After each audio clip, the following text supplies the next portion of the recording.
selamat pagi semuanya. Untuk materi hari ini, saya akan sampaikan melalui recording YouTube dan mohon disimak baik-baik materinya sehingga dapat dipahami. Untuk PPT terlampir dapat di-download pada Google Classroom ya. Oke, yang akan kita pelajari terkait dengan salah satu fungsi HR juga, yaitu kita harus dapat menghitung gaji dan upah ya. Pada materi perpajakan saya pernah menjelaskan mengenai perbedaan gaji dan upah ya. Di mana gaji itu adalah untuk mereka yang sifatnya dengan perjanjian kerja waktunya tidak tertentu, artinya mereka yang sudah tetap.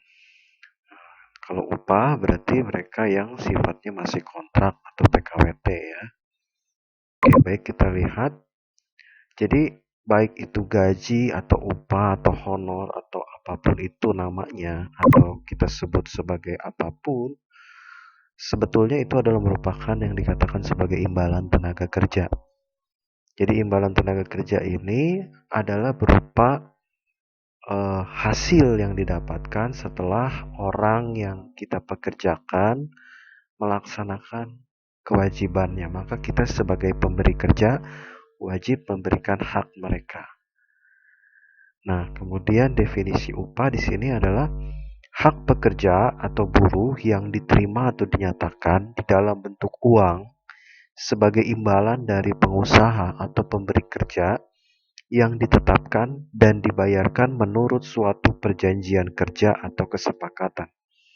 Jadi inti utamanya adalah adanya kesepakatan atau perjanjian terlebih dahulu sebelum adanya proses pekerjaan.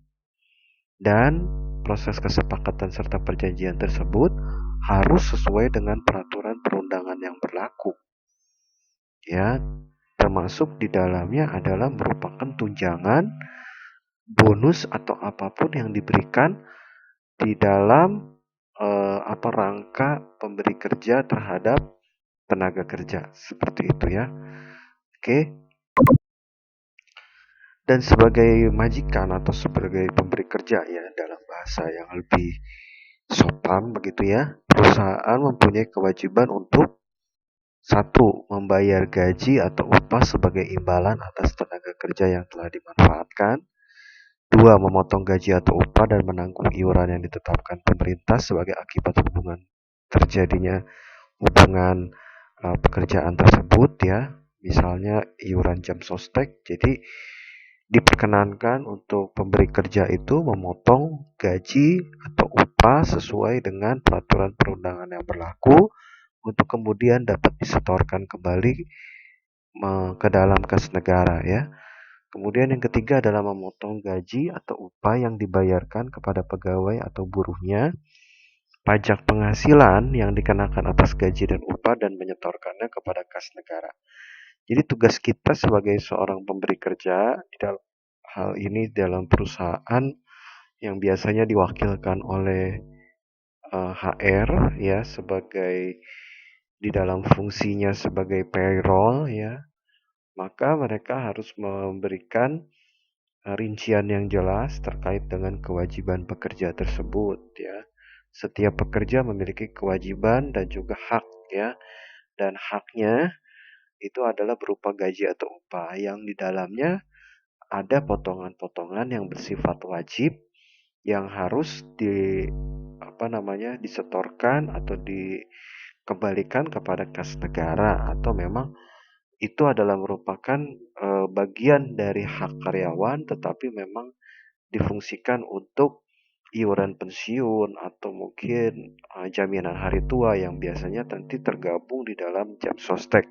Kalau sekarang kita menamakan itu sebagai BPJS tenaga kerja, seperti itu ya. Nah, di dalam kebijakan pengupahan maka kita harus mengetahui beberapa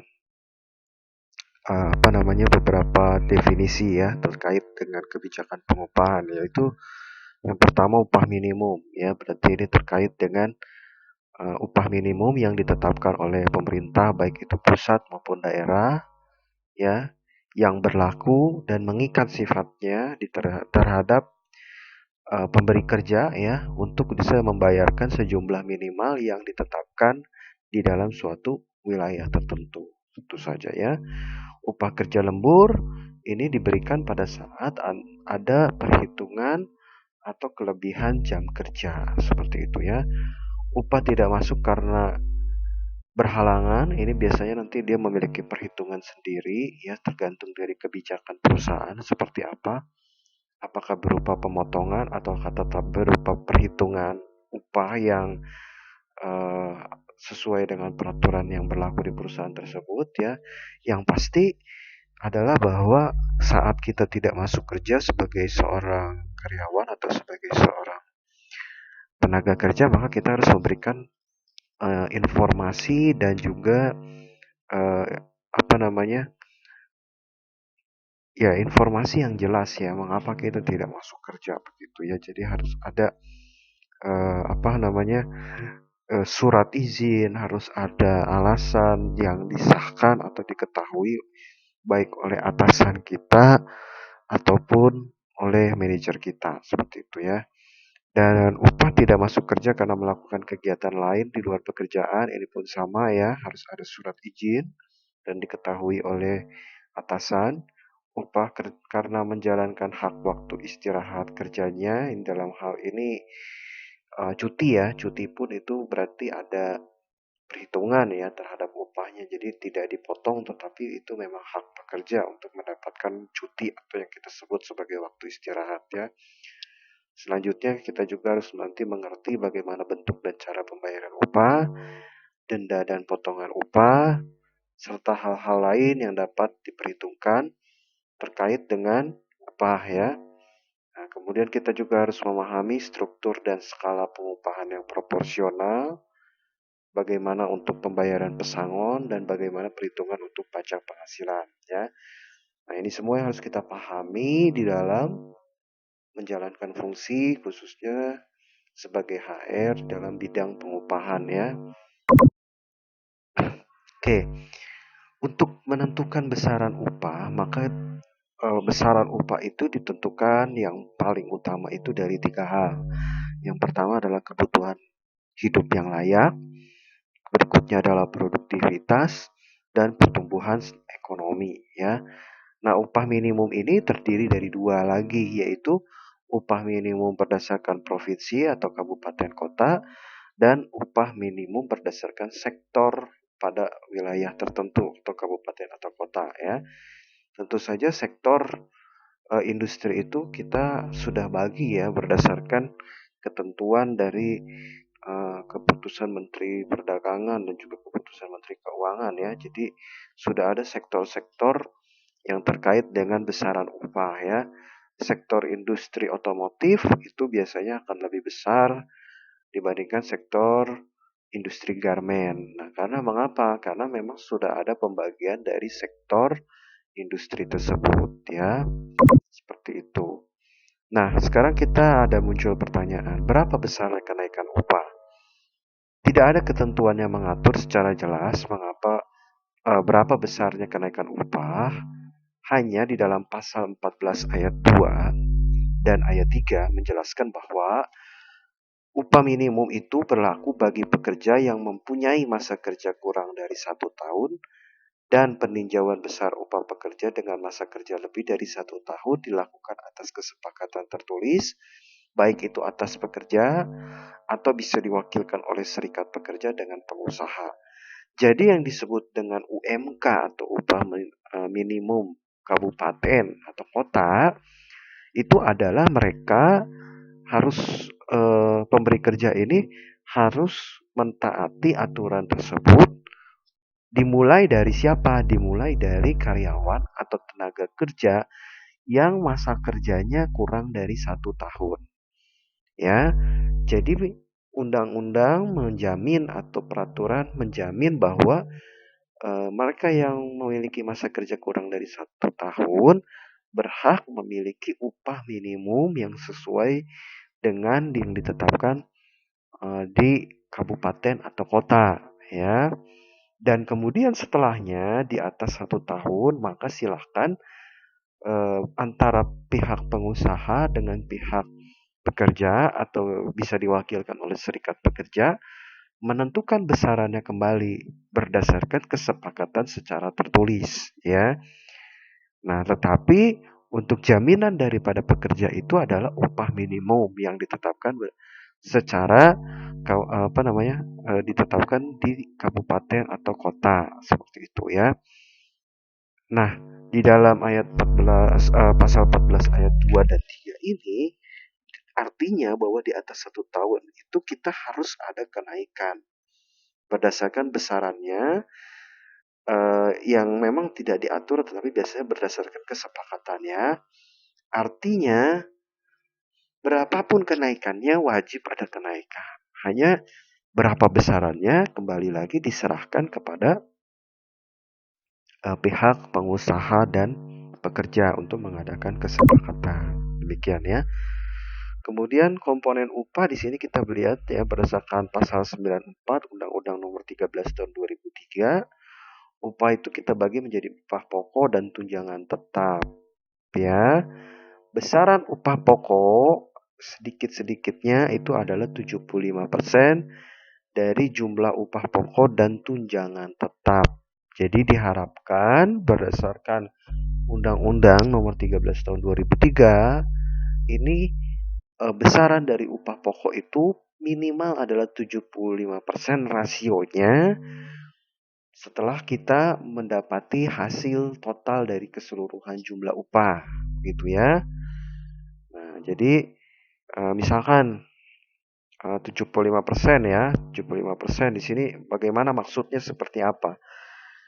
Kalau kita membagi upah itu menjadi upah pokok dan upah dengan tunjangan tetap, atau itu tunjangan-tunjangan lain yang sifatnya mendukung dari kebijakan perusahaan tersebut, maka upah pokok itu minimal adalah 75%. Artinya apa?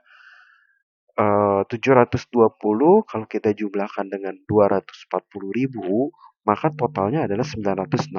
Nah, mengapa kita katakan ini adalah 75%? Karena 720.000 ini adalah 75%-nya dari 960. Dan ini harus menjadi upah minimal yang ada yang ditetapkan sebagai upah pokok, begitu. Sisanya 25%-nya dapat diberikan dalam bentuk tunjangan, baik itu sifatnya tunjangan yang tetap ataupun tunjangan yang periodik, ya. Nah, begitu, ya. Tetapi kalau untuk dalam hal ini berdasarkan Undang-Undang Nomor 13 Tahun 2003 tunjangannya harus tunjangan tetap. Kelebihannya lagi dapat dialokasikan ke tunjangan secara periodik, ya. Misalkan THR dan sebagainya, seperti itu. Kemudian perusahaan dengan pengaturan perubahan pokok 100% berarti tunjangan tetapnya tidak ada, hanya upah pokok yang dibayarkan sebesar 100% rasionya, ya. Seperti itu. Ya, rincian komponen upah itu terdiri dari gaji pokok, ya, upah minimum, ya. Artinya di dalam upah minimum itu terdapat gaji pokok, tunjangan jabatan dan tunjangan keluarga. Nah, tunjangan yang lain-lain itu baik tunjangan makan, transportasi, kesehatan, itu nanti akan disepakati berdasarkan kesepakatan antara pekerja dengan pengusaha, seperti itu, kan. Dan mengapa tunjangan tidak tetap bukan bagian dari upah minimum?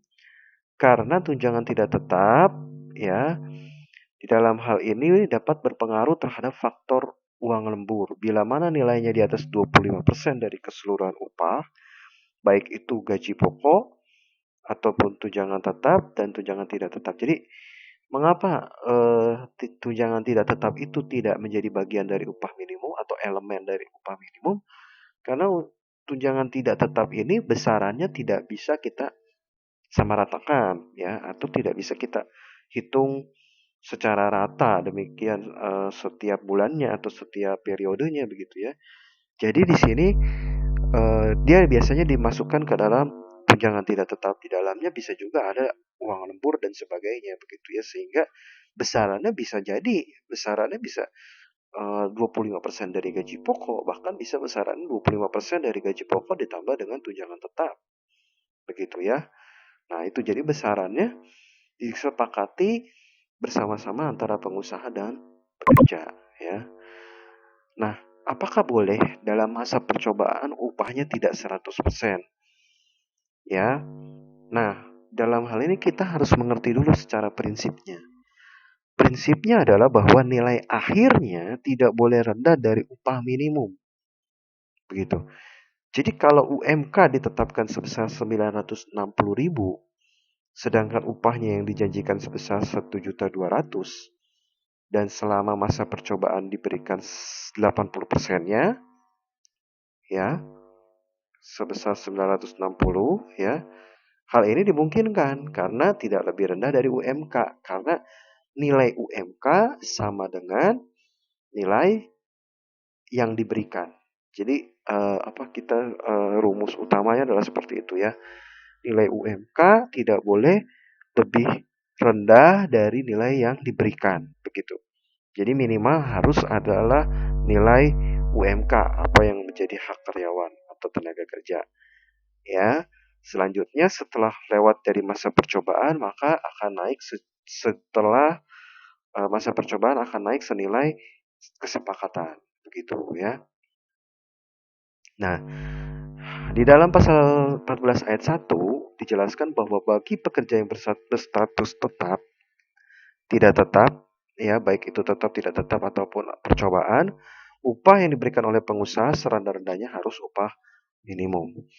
Jadi kalau misalkan kita sebagai pihak perusahaan, kalau kita memberikan upah di bawah upah minimum, maka kita dapat terkena pasal ya, atau kita dapat dituntut oleh serikat pekerja karena kita tidak memenuhi aturan sesuai dengan pasal undang-undang pasal 14 ayat 1 Undang-Undang Nomor 13 tahun 2003 ini ya, gitu. Nah, selanjutnya kita mengenal tentang lembur ya.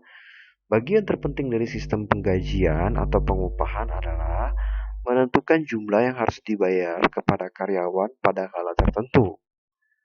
Nah, jumlah yang diterima secara berkala kepada karyawan terdiri dari gaji tadi ya, upah pokok dan tunjangan lainnya yang diberikan baik itu di dalam tunjangan yang lain tadi ya, keluarga, jabatan. Kalau jabatan sudah masuk upah minimum ya, tunjangan transportasi, tunjangan keluarga dan sebagainya, dan ada juga uang lembur ya, tunjangan-tunjangan lainnya. Yang di dalam menurut peraturan perburuhan di Indonesia, karyawan yang kerjanya lebih dari 40 jam per minggu maka harus diberikan insentif ya, dalam artian insentif ini adalah uang lembur ya. Uang lembur dikarenakan adanya apa tadi? Kelebihan dari jam kerja tersebut gitu ya. Ya. Oke. Selanjutnya, tarif lembur dihitung setiap jam berdasarkan ketentuan sebagai berikut. Jadi untuk tarif lembur sendiri ya, itu ada perhitungannya. Nah, seperti apa ketentuannya berdasarkan undang-undang? Lembur untuk jam pertama pada hari kerja dihitung sebesar 1,5 kali tarif normal per jam. Jadi lembur untuk jam pertama pada hari kerja artinya lebih dari jam normal kerja ya, yang maksimal adalah 8 jam, maka dihitung 1,5 kali tarif normal per jamnya. Lembur untuk jam kedua dan seterusnya pada hari kerja dihitung sebesar 2 kali tarif normal per jamnya. Jadi kalau kita lewat dari 8 jam, maka jam ke-9 itu dikatakan sebagai lembur dan tarifnya adalah 1,5 kali tarif normal. Kalau kita masuk jam ke-9, jam ke-10 dan seterusnya, maka besarannya adalah 2 kali tarif normal per jamnya. Seperti itu. Untuk lembur untuk 7 jam pertama, kalau sekarang mungkin sudah 8 jam ya biasanya ya. Pada hari libur, dalam kaitan ini adalah pada hari libur resmi dihitung 2 kali tarif per jam. Sedangkan jam ke-8 dan seterusnya dihitung 3 kali tarif normal per jam. Jadi kalau kita dituntut untuk masuk ya, pekerja harus diwajibkan masuk pada hari libur yang memang itu adalah merupakan hari libur nasional ataupun itu adalah hari libur resmi yang ditetapkan oleh pemerintah, maka pihak perusahaan wajib membayar dengan besaran 2 kali tarif per jam. Kalau pada hari libur tersebut ada lembur kembali, maka besarannya adalah 3 kali tarif normal per jam. Itu adalah hitungan sesuai dengan peraturan yang berlaku ya. Mari kita lihat sebagai contoh untuk lebih jelasnya. Sebagai contoh, tarif normal per jam kerja untuk Bambang Purwanto adalah senilai 3.460.000. Ya, maka 3.460 ini kita akan bagi 173 jam. 173 jam ini adalah total dari jam kerja selama 1 bulan. Jam kerja normal ya. Di luar adanya tugas tertentu yang melebihi jam kerja. Jam kerja normal sekitar 7 sampai 8 jam lah begitu ya. Dan dalam sekitar mungkin kalau 173 jam sekitar 21 hari dalam waktu 1 bulan ya. Nah, maka didapatilah kita bagi 3.460 ini kita bagi 173 jam, maka totalan per jamnya adalah sebesar 20.000 ya. Nah, ini bisa menjadi patokan kita untuk menghitung lembur. Maka ketika Bambang Purwanto harus lembur selama bulan September 2001, perinciannya adalah sebagai berikut. Lembur jam pertama pada jam kerja. Jadi misalkan ini adalah lembur jam pertama pada hari kerja ya, maka besarannya adalah 6 ya, kita kalikan dengan 1,5 tadi sesuai ketentuan 1,5 kali tarif normal per jam ya. Kemudian kita kali dengan 20.000 seperti itu ya. Maka besarannya adalah 180.000. Oke, kemudian lembur jam kedua dan seterusnya, artinya lewat dari 8 jam begitu ya. Ya, ini adalah sebetulnya ini 6 sampai 8 jam ya. Jadi kalau misalkan dia harus masuk 8 jam berarti sini 8 ya, begitu. Nah, kalau jam kedua dan seterusnya biasanya jam ke-9 atau lebih dari 8 jam ya, berarti jam ke-9 kita kali 2 dan kita kali 20.000, maka besarannya adalah 360. Kalau dia harus lembur pada hari libur resmi yang ditetapkan oleh pemerintah atau hari libur nasional, maka besarannya adalah sebesar berapa? 7 jam. Ya, di sini 7 jam kita kalikan dengan 2, kita kalikan dengan 20.000. Ya, karena 7 jam pertama ya. Maka besarannya adalah 280.000. Oke. Untuk lembur jam ke-8 dan seterusnya, misalkan jam ke-8 ini berarti melewati ya, maka mungkin dia lemburnya selama 4 jam lebihnya, maka lebihnya ini 4 jam dikali 3 dan dikali 20.000, maka besarannya adalah 240. Nah, kalau kita totalkan semuanya untuk lembur-lembur yang didapati oleh Bambang Purwanto ini, besarannya adalah 1.060 yang nanti akan ditambah dengan jam kerja normal atau gaji normal yang diterima oleh Bambang Purwanto, seperti itu. Ya, jadi gaji pokoknya sebesar 3.460, uang lembur 1.060, dan perusahaan dalam hal ini memberikan tunjangan ya berupa tunjangan pengobatan sebesar 500.000 serta tunjangan transport sebesar 1 juta. Maka jumlah gaji yang diterima ya, kalau di sini bukan gaji pokok ya, berarti jumlah gaji yang diterima oleh Bambang Purwanto, gaji dan tunjangan ya. Jumlah gaji dan tunjangan yang diterima Bambang Purwanto adalah sebesar 6.020.000 gitu ya. Oke ya, ini biar kita lebih jelas perhitungan upah lembur ya. seperti apa pembagian 75%-nya tadi ya. Nah, jadi seperti ini ya. Misalkan pengusaha menetapkan upah sebesar 1.500.000. Oke, yang terdiri dari gaji pokoknya sebesar 1.200.000 dan tunjangan jabatan sebesar 300. Bagaimana perhitungan tarif upah sejamnya? Nah, tarif upah sejamnya itu dapat kita lihat untuk menentukan tadi ya. Seperti ini kan kita mendapati 20.000-nya itu dari mana?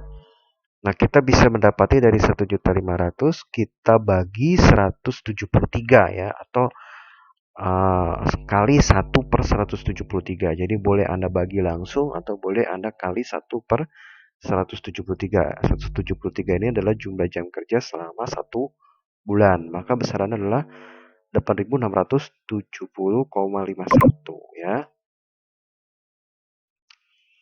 Oke, nah sesuai dengan keputusan Menteri Keuangan ya, tadi dikatakan bahwa tunjangan uang pokok itu, upah pokok itu tidak boleh kurang dari 75% ya. Maka kita lihat di sini ya, upah pokok dan tunjangan tetap. Jadi tunjangan upah pokok itu tidak boleh kurang dari 75%. Nah, di dalam hal ini misalkan ya, total upah yang didapat oleh suatu pekerja adalah 1.900.000. Maka 1.500.000 ini wajib dibayarkan sebagai upah pokok ya. Begitu. Kenapa?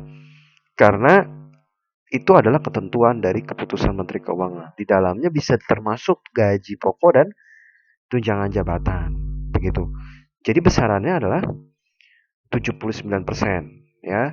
Dalam hal ini dia melebihi dari ketentuan, maka dapat diterima. Tetapi kalau kurang dari 75%, maka kita harus hitung kembali yang diberikannya itu harus minimal 75%.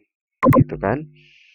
Nah, di sini ya, kalau kita perhatikan rasio dari upah tadi atau antara gaji pokok dan tunjangan sebesar 79%, maka acuan perkalian yang kita gunakan menggunakan rumus 75% tadi ya. Nah, kalau kita hitung secara 75%, maka besarannya adalah 1.425 ya. Dan sementara kita menggunakan angka 1.500.000 ya. Jadi di sini bisa kita terima karena ini adalah baik untuk kepentingan karyawan. Jadi pemerintah sudah menetapkan peraturan yang dikatakan memang melindungi kepentingan hak pekerja. Ya. Maka kalau kita hitung, dapat kita hitung tarif per jamnya adalah sebesar 1.500.000 dibagi 173 ya. Seperti itu. Nah, kemudian prinsip lainnya, apakah jadi kita lihat mana yang lebih baik ya, mana yang lebih baik. Kalau lebih itu lebih baik, maka kita bisa terapkan sebagai perhitungan dari jam kerja ya, begitu ya. Nah, jadi di sini kita menghitungnya bisa kalau dari secara keseluruhan 1.900.000 per 173, maka besarannya adalah 10.983. Jadi di sini yang paling penting adalah gaji pokok itu tidak kurang dari apa yang ditetapkan oleh keputusan pemerintah, yaitu 75% begitu ya. Nah, sekarang coba kita lihat. Misalkan di sini ada gaji sebesar 2.100.000 di mana 1.500.000 itu yang dibayarkan sebagai gaji pokok dan tunjangan jabatan ya, atau yang intinya adalah sebagai gaji pokoknya dan tunjangan tidak tetap ya. Tunjangan tidak tetap ada sebesar 600. Nah, kalau kita lihat persentase dari 1.500.000 itu, Anda bisa menemukan rasionya dan bagaimana caranya. 1.500.000 dibagi 2.100.000 ya, 600.000 dibagi 2.100.000, maka kita dapati rasionya itu adalah sebesar 71,42. Nah, dalam hal ini kan kurang dari 75% ya, kurang dari 75%.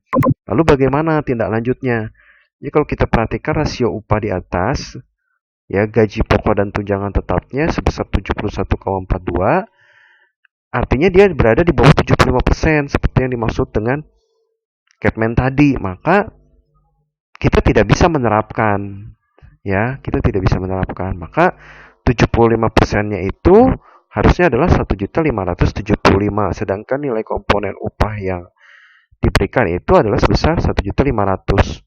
Maka yang kita tetapkan sebagai perhitungan dari jam kerja minimal, tarif upah per jam kerja, sorry ya, tarif upah sejam untuk yang minimalnya adalah yang 1.575.000, begitu. 1.575.000 ya, 1.575 kita bagi 173, maka besarannya adalah 9.104, begitu. Jadi yang kita hitung sebagai tarif upah sejam adalah yang ini ya, 9.104, begitu kan. Oke ya, ini untuk peraturannya sama kayak tadi ya yang sudah dijelaskan. Apakah boleh hari libur resmi diganti hari lain? Misalkan pada tanggal 17 Agustus itu adalah merupakan hari libur nasional, kemudian kita gantikan ke hari lain? Jawabannya boleh ya. Tapi dengan pertimbangan mereka tidak ingin mengeluarkan upah lembur. Tapi kalau misalkan pertimbangannya seperti itu, maka tidak dibenarkan. Tapi kalau memang mereka mengganti, tetapi memang pada waktu hari libur nasional itu diberikan upah lembur, maka boleh begitu. Ya, jadi tetap apapun alasannya, hari libur nasional ketika dia tetap masuk, maka harus diberikan upah sesuai dengan peraturan yang berlaku, yaitu upah lembur, gitu kan. Kemudian berapa jam lembur yang diperbolehkan, begitu. Sesuai pasal 78 Undang-Undang Tenaga Kerja ya, waktu kerja lembur hanya dapat dilakukan paling banyak 3 jam dalam satu hari dan 14 jam dalam satu minggu. Ya, jadi sebetulnya sudah ada ketentuan paling banyak itu 3 jam dalam satu hari. Kalau melebihi dari ini bagaimana? Maka harus ada kesepakatan antara serikat dengan pekerja, karena itu akan terkait dengan ya kesehatan pekerja juga ya, seperti itu. Oke, berikutnya kita masuk tentang jam sostek ya. Nah, apa itu yang disebut dengan jam sostek? Jam sostek ini adalah yang dimaksud dengan, ya di sini kita baca dulu ya untuk penjelasannya. Yang dimaksud dengan pekerja yang melakukan pekerjaan di dalam hubungan pekerjaan adalah orang yang bekerja di dalam suatu bentuk usaha atau perusahaan. Mereka yang tergolong ke dalam penerima upah, baik yang termasuk ke dalam tenaga harian lepas, borongan, dan kontrak. Ya. Nah, syarat dari jam sostek itu adalah tadi mereka yang menerima upah, baik itu dalam bentuk tenaga harian lepas, borongan, dan kontrak. Ya. Dan syaratnya berikutnya ini ya, pengusaha yang mempekerjakan tenaga kerja sebanyak 10 orang atau lebih, atau membayar upah paling sedikit 1 juta setiap bulan. Maka mereka wajib mengikut sertakan tenaga kerjanya di dalam program jaminan sosial tenaga kerja. Pengusaha yang telah menyelenggarakan sendiri program pemeliharaan kesehatan bagi tenaga kerja dengan manfaat yang lebih baik, maka dapat wajib ikut serta dalam pemeliharaan dan penyelenggaraan yang diselenggarakan oleh PT Jam Sostek, yang dalam hal ini sekarang sudah berganti menjadi BPJS Tenaga Kerja ya. Oke, di dalamnya ada jaminan apa saja? Ada jaminan kecelakaan kerja, jaminan kematian, jaminan hari tua, dan jaminan pemeliharaan kesehatan. Jaminan kecelakaan kerja ini adalah jaminan jika terjadinya kecelakaan kerja bahkan sampai kematian ya, seperti itu. Dan jaminan hari tua yang diperuntukkan bagi tenaga kerja. Jaminan pemeliharaan kesehatan berarti ya jaminan untuk kesehatan dari si pekerja dan keluarga ya.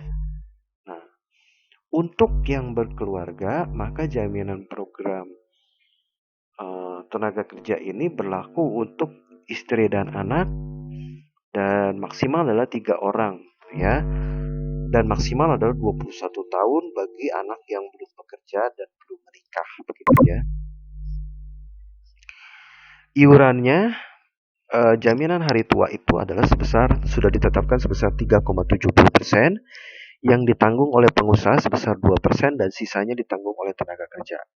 Berarti besarannya adalah dari 3,70% ini 2%-nya ditanggung oleh pengusaha, 1,70%-nya dipotong dari gaji kita, ya. Nah, ini kita lihat ada kelompoknya bagi perusahaan, khususnya swasta maupun negara yang telah memenuhi syarat tertentu, maka pemerintah mewajibkan untuk mengikutsertakan karyawannya pada program jam sostek. Nah, besarannya adalah seperti apa? Coba kita lihat di sini ya. Jaminan kecelakaan kerja khususnya untuk kelompok 1 ya. Ini sudah ada kelompoknya ya. Jadi sudah dibagi per kelompok ya. Sesuai dengan keputusan ya, sesuai dengan masa kerja juga ya biasanya. Kelompok 1 itu adalah besarannya 0,24%. Ya, yang ditanggung oleh karyawan yaitu sebesar 0,24%, artinya ditanggung penuh oleh karyawan. Kelompok 2 sebesar 0,54%, yang ditanggung oleh perusahaan adalah 0,54%, artinya total semuanya. Kelompok 3 0,89%, yang ditanggung oleh perusahaan sebesar 0,89%. Kelompok 4 sebesar 1,27%, yang ditanggung oleh perusahaan adalah sebesar 1,27%. Kelompok 5 adalah sebesar 1,74%, ditanggung oleh perusahaan 1,74%, ya. Dan untuk jaminan hari tua, jadi untuk jaminan kecelakaan kerjanya memang ditanggung semua ya oleh perusahaan. Nah, untuk jaminan hari tua, untuk yang dari besaran sebesar 5,70% yang ditanggung perusahaan adalah sebesar maksimal 3,70%, dan yang 2% itu akan dipotong dari gaji karyawan. Untuk jaminan kematian sebesar 0,30% ditanggung semua oleh perusahaan sebesar 0,30%. Jaminan pemeliharaan kesehatan untuk yang berkeluarga sebesar 6% ditanggung oleh perusahaan sebesar 6%, dan yang belum berkeluarga sebesar 3% akan ditanggung sepenuhnya oleh perusahaan sebesar 3%. Seperti itu ya. Nah, ini tadi sama seperti yang penjelasan ini. Nah, jadi di dalam simulasi perhitungannya seperti ini ya. Misalkan ini adalah atas nama Dian dengan jenis kelamin perempuan, statusnya adalah belum menikah ya. Gajinya adalah 5 juta, maka untuk tadi JHT itu akan ada pemotongan iuran jam sostek oleh pemberi kerja. Untuk yang JHT-nya maksimal 3,7%. Untuk JKK-nya sebesar 0,24%, untuk JKM-nya sebesar 0,3%. Ya, untuk JPK ini ya yang ditanggung oleh ya ini adalah sebesar 3% ya, 3% JPK-nya, dan kemudian iuran jam sostek oleh pekerja. Jadi di sini tadi ya seperti ketentuan di atas ini 3,7-nya ditanggung perusahaan, 2%-nya oleh karyawan. Maka yang 2%-nya oleh karyawan. Ya, 2%-nya oleh karyawan. Berarti dihitung oleh sebagai pengurang begitu ya. Maka penghasilan brutonya dalam hal ini adalah 5.057 ya. Jadi gaji kalau kita ya gaji ya ditambah dengan setiap yang diberikan oleh perusahaan dan dikurangi oleh yang dibayarkan sendiri. Begitu ya. Intinya begitu. Jadi 5 juta ya, kemudian di sini ada iuran yang diberikan oleh pemberi kerja, masing-masing kita jumlahkan ya, dan kemudian dikurangi oleh yang dibayarkan sendiri. Ya, jadi penghasilan brutonya adalah sekian. Kemudian ada biaya jabatan, ini adalah pengurang ya, tentu saja, maka otomatis kita harus kurangkan ya. Biaya jabatan ini adalah 5% ya, di sini tidak tertulis 5%. Kemudian penghasilan neto yang disetahunkan berarti di sini artinya kita kali 12 dari penghasilan neto ya. Penghasilan tidak kena pajak ini terkait dengan PTKP dari PPh 21 ya. Kita lihat dulu berapa gitu ya. Kemudian kita mendapati PKP ya, PKP dan PPh pasal 21 terutang yang akan kita hitung per bulan ya. Ini sudah pernah saya jelaskan pada materi perpajakan ya, tetapi nanti minggu depan saya akan ulang kembali terkait dengan apa namanya pajak penghasilan ya. Jadi nanti semua terkait di dalam pajak penghasilan sampai kita bisa mendapati berapa pajak terutang dan berapa nilai yang didapatkan oleh karyawan tersebut ya. Oke, mungkin ini materi sampai hari ini dulu ya. Nanti saya akan lanjutkan minggu depan terkait dengan perhitungan PPh dan juga ketentuan yang sudah dipotong oleh jam sostek dan bagaimana kalau ada lembur dan sebagainya. Oke, mungkin seperti itu ya. Terima kasih banyak atas perhatiannya. Silahkan pelajari kembali dan semoga dapat dipahami ya. Terima kasih. Assalamualaikum warahmatullahi wabarakatuh. Dan selamat pagi semuanya ya.